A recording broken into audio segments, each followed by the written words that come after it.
নমস্কাৰ প্ৰিয় দৰ্শক, মোৰ চেনেললৈ আপোনালোক সকলোকে স্বাগতম জনাইছোঁ। আৰু আজি মই নতুন এটা ৰেচিপি লৈ আহিছোঁ। এয়া দেখিছেনে, কিমান ধুনীয়া লাগিছে দেখিবলৈ। এইটো আটাৰ মিঠাই হয়, বালুচাহী বুলিও কয়। একেবাৰে সহজে আমাৰ পাকঘৰত থকা বস্তুৰে এই মিঠাইটো আপোনালোকে বনাব পাৰিব আৰু অতি কম সময়তে বনাব পাৰিব। আলহী আহিলে আলহীক বহুৱাই থৈয়ে এই মিঠাইটো আপোনালোকে বনাব পাৰিব আৰু খাবলৈ বহুতে সোৱাদ লগা হয়। দেখিবলৈও কিমান ধুনীয়া লাগিছে দেখিছেনে বাৰু। আৰু এটা মই আপোনালোকৰ আগত ভাঙি দেখুৱাওঁ, তেতিয়াহে আপোনালোকে গম পাব মিঠাইটো কেনেকুৱা হৈছে। বাহিৰৰ পৰা একেবাৰে মচমচীয়া আৰু ভিতৰখন একেবাৰে ৰসাল। এইটো বালুচাহী হয়। এয়া দেখিছেনে, ভাঙি দিওঁতে আপোনালোকে গম পাইছে। এয়া একদম মচমচীয়া আৰু একেবাৰে কোমল মিঠাই, একেবাৰে খাবলৈ সোৱাদ লগা। অতি সহজে আপোনালোকে ঘৰত বনাব পাৰিব। আৰু এই মিঠাইবিধ মইনো কেনেধৰণে বনালোঁ তাকে মই আজি আপোনালোকৰ আগত দেখুৱাম। এটা ডাঙৰ বাতি লৈছোঁ আৰু বাতিটোত মই এয়া এবাতি আটা লৈছোঁ। আপোনালোকে যিটো আটা ব্যৱহাৰ কৰে সেইটো আটাই ল'ব পাৰিব। মই এইটো আশীৰ্বাদ আটা লৈছোঁ। আৰু এতিয়া আটাতে মই বেকিং পাউডাৰ, এয়া চাওকচোন, এইটো বেকিং পাউডাৰ হয়। বেকিং পাউডাৰ মই একেবাৰে আধা চামুচো নহয়, আধা চামুচতকৈ কম মিলাই দিছোঁ। আৰু এইখিনি এতিয়া মই অকণমান মিলাই দিম। এয়া, আৰু এতিয়া ইয়াতে মই দিম ঘিউ। ঘিউ মই এয়া গৰু ঘিউ দিছোঁ।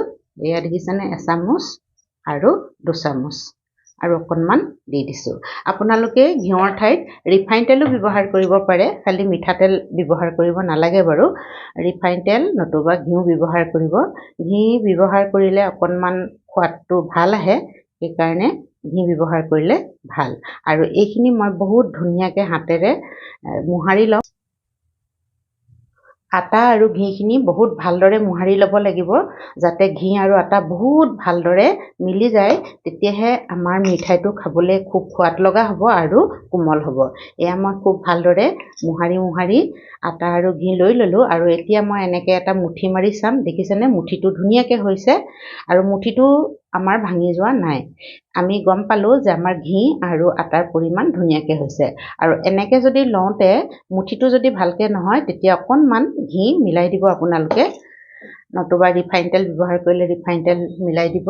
আৰু এতিয়া আমি ইয়াত অকণমান পানী দি এইখিনি আমি এটা আটাৰ ডো বনাই ল'ম।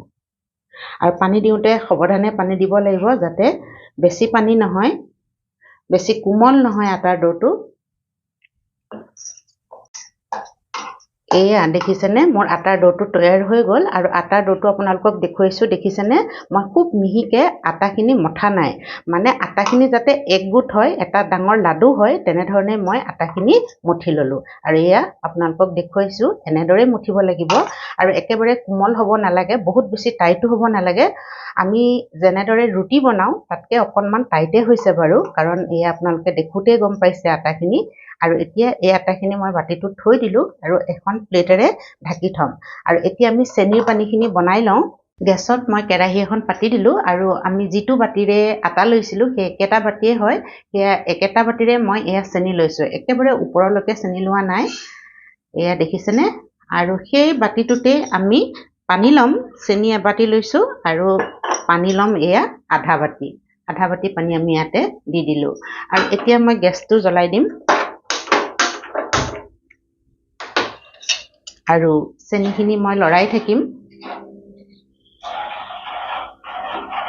অকণমান পানী কম হোৱা যেন লাগিছে, মই আৰু অকণমান দি দিছোঁ। এয়া দেখিছেনে। আৰু এইখিনি এতিয়া মই লৰাই থাকিম, চেনিখিনি পানীত গলি নোযোৱালৈকে। আমাৰ চেনি পানীখিনি বহুত বেছি ডাঠ হ'ব নালাগে, মানে 1 টাৰ 2 টাৰ তেনেকুৱা ধৰণৰ হ'ব নালাগে, অলপ ডাঠ হ'লেই হ'ব। মই এয়া আপোনালোকক দেখুৱাই দিছোঁ, এনেকৈ চুই চাব আপোনালোকে। এয়া অলপমান বিজলুৱা ভাৱ এটা আহিছে, মিঠাতেলৰ দৰে, তেনেকুৱা হ'লে হৈ যাব। আৰু ইলাচিকেইটা মই আগতেই দিব লাগিছিল, পাহৰি গ'লোঁ, একো নাই বাৰু। আৰু এয়া দেখিছেনে, একদম অকণমান নেমু লৈছোঁ আৰু নেমুকণ ইয়াতে মই চেপি দিম। নেমু ৰস অকণমান দি দিছোঁ। নেমু ৰসকণ দিলে কি হ'ব, আমাৰ চেনি পানীখিনি মানে কেতিয়াবা ঠাণ্ডা হৈ গ'লে চেনি পানীত এটা লেয়াৰ হৈ যায়, সেইকাৰণে মই নেমু অকণমান চেপি দিছোঁ। তেতিয়া আমাৰ সেই লেয়াৰটো নহয় আৰু চেনি পানীখিনি যদি আমি ইউজ কৰাৰ পিছত মিঠাইটো বনোৱাৰ পিছত যদি থাকিও যায় সেইখিনি আমি পিছত বেলেগত ব্যৱহাৰ কৰিব পাৰিম কোনো ধৰণৰ ডাঠ নহয় বা চেনিৰ চামনি নপৰে এতিয়া মই গেছটো অফ কৰি দিলোঁ আৰু এয়া ধুনীয়াকৈ আমাৰ হৈ গ'ল চেনি পানীখিনি দেখিছেনে এতিয়া মই এইখিনি কিনাৰত থৈ দিম আটাখিনি ঢাকোনখন আঁতৰাই চাওঁ এয়া দেখিছেনে আমাৰ ধুনীয়াকৈ ডোটো হৈ আছে আৰু অকণমান কোমলে হ'ল যিমান আমি টানকৈ থৈছিলোঁ আৰু এতিয়া বেছি ভালকৈ মঠিব নালাগে এয়া ক্ৰেক আছে এতিয়া আমি এইখিনি লাডু বনাই যাম আৰু লাডু বনাবৰ কাৰণে আপোনালোকে অকণমান হাতত ঘি লগাইও ল'ব পাৰে নলগালেও একো কথা নাই আৰু ইয়াৰ পৰা আমি এটা লৈ ল'ম আৰু ডাঙৰ সৰু আপোনালোকে নিজৰ মতে কৰিব পাৰে এয়া মই এটা লাডু বনাই ল'লোঁ এয়া দেখিছেনে এইটো লাডু বনাই ল'লোঁ আৰু এনেকৈ হেঁচি দিছোঁ এয়া আৰু এই অকণমান যে ক্ৰেক আছে একো নহয় ক্ৰেক থাকিলেও ভালহে তেতিয়া আমাৰ চেনি পানীখিনি ধুনীয়াকৈ সোমাব আৰু এই এটা পেইন লৈছোঁ দেখিছেনে পেইনেৰে আমি এনেকৈ এটা মাজতে এয়া বিন্ধা কৰি দিছোঁ আৰু এইটো আমাৰ ধুনীয়াকৈ হৈ গ'ল এয়া চাওকচোন কিমান ধুনীয়াকৈ হৈ গ'ল আৰু এইবোৰ যে ক্ৰেক দেখিছে এইবোৰ থাকক আৰু এইবোৰ থাকিলেহে আমাৰ চেনি পানীখিনি ধুনীয়াকৈ আমাৰ এই মিঠাইটোত সোমাই যাব আৰু ধুনীয়াকৈ আমাৰ মিঠাইটো একেবাৰে ভিতৰলৈকে সোমাই ৰসাল হৈ পৰিব খাবলৈ বহুত সোৱাদ লগা হ'ব এয়া মোৰ এটা হৈ গ'ল মই আৰু এটা আপোনালোকক বনাই দেখাইছোঁ আৰু মিঠাইটো কিমান ডাঙৰ সৰু কৰে সেইটো আপোনালোকৰ কথা ডাঙৰো কৰিব পাৰে ডাঙৰ কৰিলেও ভালেই লাগে বেয়া নালাগে আৰু এই মিঠাইটোক বালুচাহী বুলিও কয় এয়া আৰু এনেকৈ মই এয়া অলপ হেঁচি দিলোঁ আৰু এনেকৈ ফুটা দি দিছোঁ এয়া দেখিছেনে এয়া এইটো দেখিছেনে ধুনীয়াকৈ এইটো আটাৰ মিঠাই বুলিও ক'ব পাৰি আৰু বালুচাহীও এনেধৰণে বনায় বালুচাহীয়ে বুলি ক'ব পাৰি কিন্তু চাইজটো অকণমান সৰু হৈছে হোটেলত ইয়াতকৈ ডাঙৰকৈ বনায় মই অকণমান সৰুকৈ বনাইছোঁ আৰু আপোনালোকে যদি ভাবে ডাঙৰকৈ বনাওঁ ডাঙৰকৈও বনাব পাৰে দেই একো নাই আৰু এইটো এতিয়া সৰু দেখিছে আপোনালোকে যেতিয়া আমি তেলত দিম এইটো একদম ফুলি যাব ইয়াতকৈ মানে চাইজটো বাঢ়ি যাব তেতিয়া ইমান সৰু নেদেখে আৰু পেইন বা পেঞ্চিলেৰে যদি আপোনালোকে নকৰে তেতিয়া আপোনালোকে এটা আঙুলি ভৰাইও এনেদৰে কৰিব পাৰে এয়া চাওকচোন মই এটা আঙুলি ভৰাইও আপোনালোকক দেখাই দিছোঁ এইটো আঙুলি ভৰাই কৰিলেও এইটো ধুনীয়াকৈ আমাৰ হৈ যাব এয়া চাওক এয়া হ'লে এতিয়া মই এটা এটাকৈ গোটেইখিনি মই বনাই ল'ম প্ৰথমতে তাৰপিছত মই আপোনালোকক যেতিয়া ভাজিম তেতিয়া আপোনালোকক দেখুৱাম এয়া একেবাৰে সহজ লাডু ধুনীয়াকৈ হৈ যায় এয়া দিলোঁৱেই পেইন এটা ল'ব যদি থাকে পেইন বা পেঞ্চিল তেতিয়া একদম ধুনীয়াকৈ হৈ যায় এয়া চাওকচোন ইমান ধুনীয়া হৈছে আৰু এনেদৰেই মই গোটেইখিনি এতিয়া বনাই ল'ম এয়া মই গোটেইখিনি বনাই ল'লোঁ আৰু দেখিছেনে এনেধৰণে মই ধুনীয়াকৈ বনাই ল'লোঁ এতিয়া ভাজিব লাগিব এতিয়া মই আপোনালোকক গেছৰ ওচৰলৈ লৈ যাওঁ কেৰাহীখন পাতি দিলোঁ আৰু কেৰাহীত এয়া মই ৰিফাইন তেল লৈছোঁ আৰু ৰিফাইন তেলৰ লগত মই এচামুচ এয়া গৰু ঘিউ দি দিছোঁ এচামুচ যদি গৰু ঘিউ আমি দি দিওঁ আমাৰ মিঠাইটোৰ সোৱাদ বহুত মানে ভাল আহে আৰু ঘিউৰেও ভাজিব পাৰে আপোনালোকে আৰু ঘিউৰে যদি নাভাজে তেতিয়াহ'লে ৰিফাইন তেলৰ লগত এচামুচ এনেদৰে ঘি মিলাই দিলে বহুত ধুনীয়া হয় সোৱাদটো বহুত ভাল লাগে এতিয়া আমাৰ তেলখিনি বহুত বেছি গৰম হোৱা নাই বহুত বেছি তেল গৰম কৰিব নালাগে অলপ গৰম হ'লেই হ'ব আৰু মই এতিয়া ইয়াত দি যাম এয়া চাওকচোন এনেদৰে আপোনালোকে গম পাইছেই দিয়া দেখি যে তেল বেছি গৰম নহয় আৰু অকণমান দূৰে দূৰে দিব লাগিব যিহেতু এইখিনি ফুলি যাব এয়া চাওকচোন মই দি গৈছোঁ আৰু অকণমান বুৰবুৰণি উঠিছে দেখিছেনে তেলৰ পৰা এয়া আৰু গেছৰ ফ্লেম মই ল'ত ৰাখিছোঁ হাই কৰিব নালাগে হাই কৰিলে কি হ'ব আমাৰ মিঠাইকেইটা সোনকালে ৰঙচুৱা হৈ যাব আৰু ভিতৰখন নিসিজিব এয়া দেখিছেনে আমাৰ ধুনীয়াকৈ ফুলি গ'ল এতিয়া মই উলটিয়াই দিম এয়া চাওকচোন আৰু কিমান ফুলি গৈছে দেখিছেনে এয়া আটাইকেইটা মই উলটিয়াই দিছোঁ ধুনীয়াকৈ ৰঙচুৱা হৈ গৈছে এটা চাইড এনেদৰে আমি ভাজি ল'ব লাগিব ল' ফ্লেমতে মই বাৰে বাৰে কৈছোঁ হাই ফ্লেম নকৰিব হাই ফ্লেম কৰিলে বহুত বেয়া হ'ব মানে ভিতৰটো নিসিজিব একেবাৰে খাবলৈ বেয়া হ'ব চেনিৰ পানীও নোসোমাব মানে বহুতেই বেয়া হ'ব সেইকাৰণে আমি একদম ল' ফ্লেমতে ধুনীয়াকৈ আমি ভাজি থাকিম মই ইয়াৰ আগত গাজাৰ ৰেচিপি এটাও দিছিলোঁ আৰু আপোনালোকে বহুত ভাল পাইছে গাজাৰ ৰেচিপিটো সকলোৱে কৈছে বা বনাইছোঁ ভাল হৈছে কমেণ্টছত লিখিছে যে বা ভাল হৈছে গাজাটো আমিও বনাই চাইছোঁ আৰু মোৰ বহুত ভাল লাগিছে। সেইকাৰণে এইটো ৰেচিপিও আপোনালোকে বহুত ভাল পাব, কাৰণ দেখিছেনে একদম কম বস্তু, মাত্ৰ 3টা বস্তু, আটা, চেনি আৰু তেল। 3টা বস্তুৰে 10 মিনিটমান লাগেহে। আপোনালোকৰ যেতিয়াই খাবলৈ মন যাব পটককৈ আধা বাতি আটাৰেও বহুত হৈ যায়। মই এবাতি আটাৰে কিমান সোপা হৈছে মই যেতিয়া গোটেইখিনি বনাই হ'ব মই আপোনালোকক দেখুৱাম। সেইকাৰণে মই কৈছোঁ, আৰু কোনোবা আলহী আহিলেও আপোনালোকে পটককৈ বহুৱাই থৈয়ে আপোনালোকে এই মিঠাইটো বালুচাহীটো বনাই দিব পাৰিব। আৰু চাহৰ লগত খাবলৈ বহুত ভাল, বা নমকিনৰ লগতো মিঠাই এটা দিলে ভাল লাগে নহয়নে, আলহীক, বা নিজেও খাবলৈ ভাল লাগে। সেইকাৰণে এই মিঠাইটো আপোনালোকে ধুনীয়াকৈ বনাই থৈ দিব পাৰিব, বহুত দিনলৈ বেয়াও নহয়। আৰু ল'ৰা ছোৱালীক টিফিনতো দিব পাৰিব, তেওঁলোকেও টিফিনত এটা মিঠাই খালে ভাল পাব। এয়া চাওকচোন একদম ধুনীয়াকৈ আমাৰ হৈ গৈছে। একদম ধুনীয়াকৈ আমি ৰঙচুৱাকৈ ভাজি ল'ম আকৌ দেই, তেতিয়াহে আমাৰ মিঠাইটো একদম ধুনীয়া হ'ব। আৰু ফুলি গৈছে, ইমান ডাঙৰ ডাঙৰ হৈ গৈছে দেখিছেনে।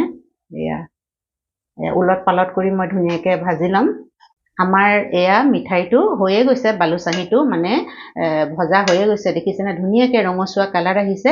আৰু মই চামুচখনেৰে অকণমান এনেকৈ লৰাই আছোঁ, তেতিয়াহে আমাৰ চাৰিওপিনে ধুনীয়াকৈ ভাজ খাব। কাৰণ এয়া আমাৰ বালুচাহীটো অলপ ডাঠ হৈছে দেখিছেনে বাৰু, সেইকাৰণে ছাইডকেইটাও ভাজ খাব লাগিব। সেইকাৰণে আমি এনেকৈ চামুচখনেৰে যাতে চাৰিওপিনে ভাজ খাই ধুনীয়াকৈ মচমচীয়া হয়, একেবাৰে বাহিৰটো মচমচীয়া হ'ব। আৰু চেনিৰ পানীত দিয়াৰ লগে লগে চেনিৰ পানী সোমাই ভিতৰটো একেবাৰে ৰসাল হৈ পৰিব। আৰু সেইকাৰণে মই ধুনীয়াকৈ একদম মচমচীয়াকৈ ভাজি দিছোঁ, ইলুটি শিলুটি কৰি, যাতে ধুনীয়াকৈ ভাজ খাই যায় আৰু মচমচীয়া হয়। এয়া আমাৰ হৈ গৈছে একদম ধুনীয়াকৈ, একেবাৰে সহজ দেই বনাবলৈ। আপোনালোকে যদি বনোৱা নাই একদম বনাই চাব। আৰু এতিয়া মই তেলৰ পৰা উঠাম। তেলৰ পৰা উঠোৱাৰ আগত মই গেছৰ ফ্লেমটো অকণমান হাই কৰি দিছোঁ। কিয় জানেনে, ল' ফ্লেম কৰি যদি আমি তেলৰ পৰা বস্তু উঠাওঁ তেতিয়া কি হ'ব, আমাৰ মানে মিঠাইটোত বহুত তেল লাগি থাকে। সেইকাৰণে গেছৰ ফ্লেমটো হাই কৰি যদি আমি গেছৰ পৰা উঠাওঁ তেল ইমান এই মিঠাইকেইটাত সোমাই নাযায়। এয়া আমাৰ ধুনীয়াকৈ হৈ গ'ল। এয়া চাওকচোন কিমান ধুনীয়া লাগিছে আৰু কিমান ধুনীয়াকৈ ফুলি গৈছে। এতিয়া মই কম কৰি দিম আৰু এয়া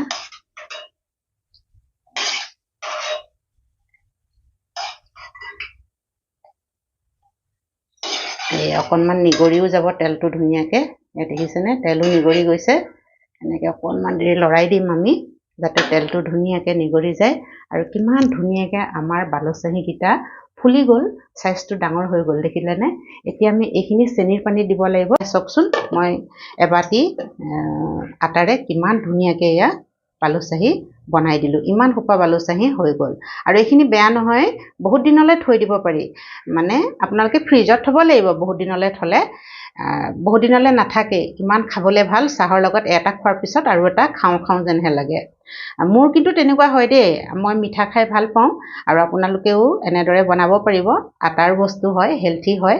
আৰু এতিয়া মই কেনেদৰে এই বালুচাহী বা আটাৰ মিঠাইটো বনালোঁ আপোনালোকে দেখিলে। যদি ভিডিঅ'টো চাই ভাল লাগিল লাইক কৰিব, শ্বেয়াৰ কৰিব আৰু কমেণ্টছ কৰিব। যিসকলে মোৰ চেনেলটো ছাবস্ক্ৰাইব কৰা নাই তেওঁলোককো অনুৰোধ কৰিছোঁ যাতে মোৰ চেনেলটো ছাবস্ক্ৰাইব কৰি লয় আৰু কাষতে থকা বেল আইকনটো দবাই দিয়ে। আৰু আপোনালোকৰ ইমান মৰম আৰু আশীৰ্বাদৰ কাৰণে মোৰ চেনেলটো আগবাঢ়ি গৈছে। আৰু মই আপোনালোকৰ ওপৰত আশা কৰিছোঁ এইদৰে মোক মৰম আৰু আশীৰ্বাদ কৰি মোৰ চেনেলটো আগবঢ়াই লৈ যাব। আৰু আপোনালোকে ৰিকুৱেষ্ট কৰিছে কেইটামান মিঠাই বনাবৰ কাৰণে। মই আপোনালোকক বনাই দেখুৱাম, যদিও 2-3 দিন দেৰি হ'ব পাৰে, কিন্তু মই আপোনালোকক বনাই দেখুৱাম। আৰু মোৰ ভাল লাগিছে আপোনালোকে মোৰ গাজা ৰেচিপি বা বেলেগ মিঠাই ৰেচিপিবোৰ চাই ইমান ভাল পাইছে। আৰু কমেণ্টছ কৰি মোক কৈছে, বা এনেকুৱা ধৰণৰ মিঠাই আমাক বনাই দেখুৱাবা। মই সেইকাৰণে বহুত আনন্দিত আৰু আপোনালোকক বনাই দেখুৱাম। আৰু আজিৰ ভিডিঅ'টো মই ইমানতে সামৰিছোঁ।